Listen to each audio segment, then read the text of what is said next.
चापलो होइलो होइलो चापलो होइलो होइलो चापलो। ए भौजी एगो नया ऑफरो बा एमे आई एगो चाप लेबू नु त एमे बिंदिया वाली आ लिपस्टिक की फ्री मिले रहुआ त ऐसे देर मत करी आई हमारा प्रचार गाड़ी के पास आके आ भाई चाप ली।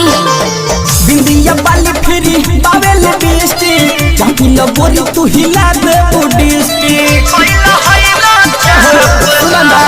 बिंदिया वाली फ्री बावेल लिपस्टिक चापलो गोरी तू हिला दे बुडिस्टिक। सब हो गइल से ले है बचल बा मेल बावे 31 जो बना के छापलो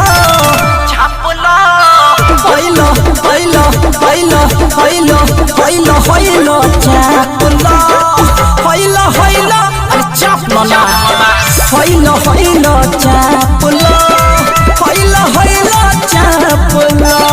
ए भौजी ऐसा सुनहरा मौका फिर ना मिली हो त ज्यादा सोचा मत आ देख लेवे के मतलब बहाना मत बनाओ।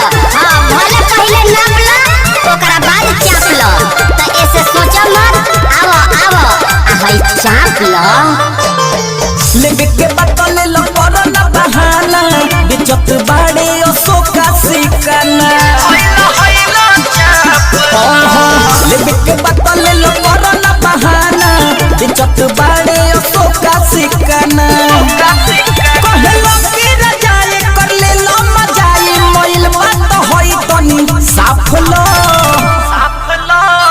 होइलो होइलो होइलो होइलो होइलो होइलो चापलो होइलो होइलो अरे चापलो ना होइलो होइलो चापलो होइलो होइलो चापलो। आई बा दिल्ली से नया ये फैशन अल्लाह पसंद ये में चीज बतैसन मिले सुंदर लर छोटले बुकी बड़ बड़ आवया के होई नापलो